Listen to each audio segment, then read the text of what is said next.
Okay, I gotta be honest. I was kind of freaking out about doing this.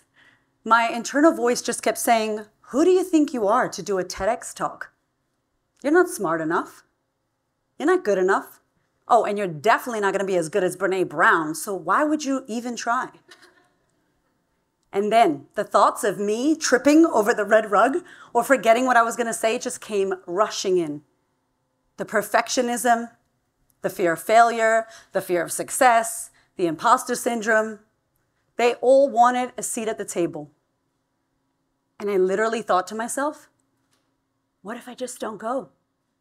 Maybe no one will notice. Anyone else feel like that before? Yeah. And these are just some of the many ways in which we sabotage ourselves. Some of the endless ways in which we betray ourselves. It's funny, isn't it, how sometimes we can be our own worst enemies. We want to do great things in our lives, yet our lack of self-belief keeps us stuck, shrinking, playing small, keeping us in this loop of sabotage and self-destruction. But what if I told you that you could shift from self-sabotage to self-belief? And that no matter how much you've struggled in the past, that you could actually step into your most confident self, that you could fully embrace self-belief despite your doubt. I'm going to show you how it's possible. And I know you might be a little bit skeptical right now.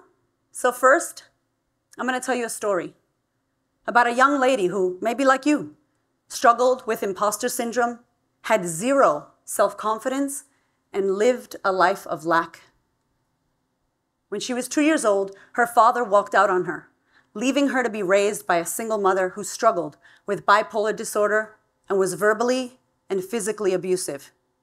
This young lady grew up in a marginalized community, raised on food stamps and food donations. At the age of 2, she entered the foster care system. When she was 5 years old, she was sexually abused in the foster home she was living in. At 7 years old, she was kidnapped by her father. When she turned 9, her mom's boyfriend sexually molested her. And at 13 years old, she came home from school one day only to find that her mom had jumped on a plane and left her on her own. She barely graduated high school, and at 17, she joined the army. She moved across the country looking for a better life and married her high school sweetheart. Unfortunately, at 23 years old, she broke her back in a drunk driving accident. And the following year, she lost her husband to drunk driving. She was marred by grief and feelings of unworthiness. She sabotaged herself regularly and attracted toxic relationships into her life. Where do you think she is now? Take a moment. Picture her if you can. Imagine her right now walking through her day. Where was her destiny leading her? You know, we're so used to believing that our past is going to create our future. We're so used to believing that when bad things happen to us, we are forever the victims of those bad things. But what if I told you that that woman completely and utterly transformed her life? And not only that, but she helped countless others reclaim their confidence and create the life of their dreams. And I share that story with you because that woman is me.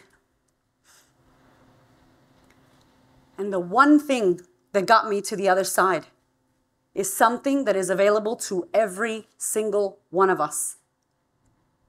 Radical responsibility. Many of us know what responsibility means, but what do I mean by radical responsibility?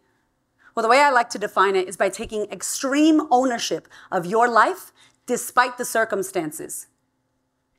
In other words, radical responsibility gives you an ability to respond to the situations and circumstances life throws your way. It means that you can respond with ability, responsibility. You know, the day that I looked in the mirror and I saw that I was the common denominator in my hot mess of a life was the day that my life changed.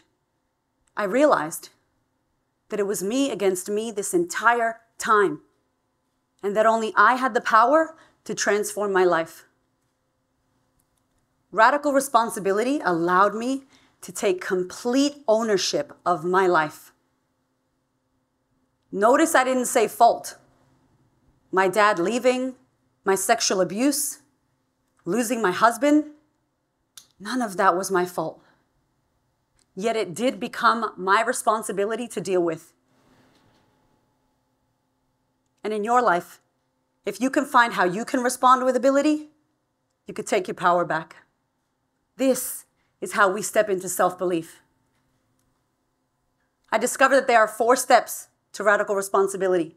And I want you to see it like a bridge, right? That's going to take you from self-sabotage to self-belief. The first step came to me when I looked in the mirror. Self-reflection. Self-reflection is the foundational step towards transformation. It's about truly seeing and observing yourself, recognizing your thoughts, your words, your actions, and understanding the beliefs that you hold about yourself and the world around you. It's about confronting your reality. This step is where awareness meets authenticity. The second step is a shift in perspective.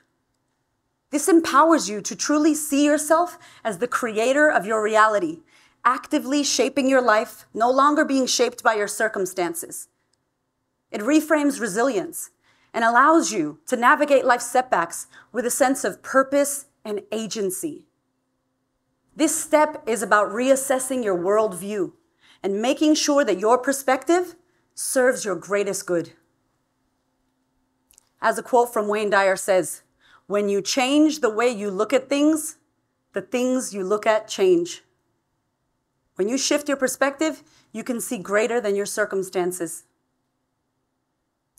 The third step is what author St. John Cross refers to as your dark night of the soul. This is your healing and reconciliation with yourself. It involves facing your deepest wounds, acknowledging your need for healing, and embracing forgiveness, both of ourselves and others. It's here, in the depths of vulnerability, that the real work of self-discovery occurs. By courageously confronting past hurts and difficult experiences, we move on the path of growth. Now, I'm going to be honest, this process can be messy and requires time, patience, lots of courage, and support. Yet it's within this very messy middle that we find the potential for real change. The fourth and final step of radical responsibility is a change in behavior. This is where intention becomes action. This is the moment where you get to step into the version of yourself you actually want to be, consciously moving away from past patterns that no longer serve you. This step is about embodying the lessons learned through self-reflection, a shift in perspective, and healing by making different, more aligned choices. This intentional change cultivates a deep sense of self-trust, which builds self-confidence, which in turn nurtures a strong sense of self-belief. In this final step, you get to do things differently. As a quote from Maya Angelou says, "When you know better, you do better." This is when you do better.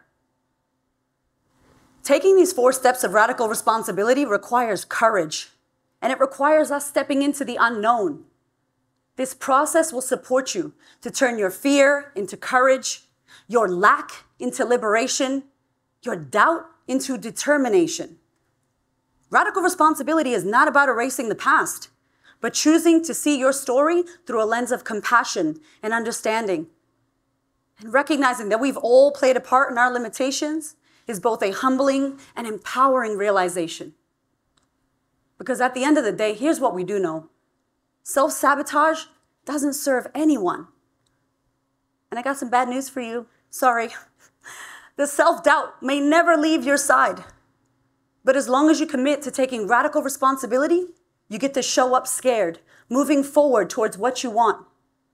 You get to show up in the world being who you want to be, overcoming the limitations and embracing your challenges that will 100% come your way. The self-doubt will be there. I mean, mine's been up here with me all along.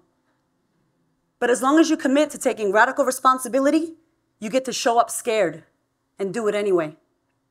No longer frozen in fear or worrying about tripping over the red rug in your life. Because if we want real change, we must ask ourselves this. Am I willing to take responsibility for my life? Am I willing to take responsibility for how I'm showing up? And I'll tell you this, it's not can you do it, it's will you. Because when you cross the bridge from self-sabotage to self-belief, radical responsibility allows you to become the hero of your story, no longer the villain or victim of your circumstances. You'll no longer let anyone stop you from being who you came here to be, especially not yourself.